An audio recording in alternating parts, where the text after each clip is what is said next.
قال أبو العتاهية: ما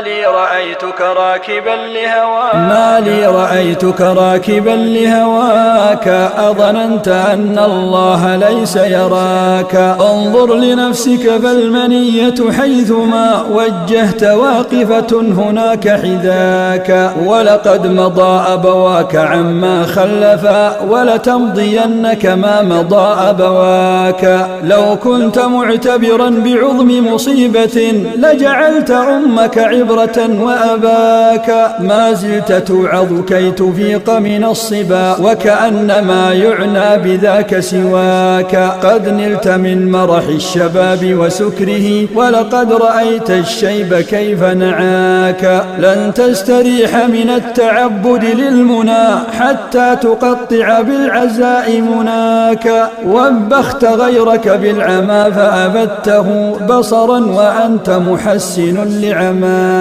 كفتيلة المصباح تحرق نفسها وتنير واقدها وأنت كذاك. ومن السعادة أن تعف عن الخنا وتنيل خيرك أو تكف أذاك.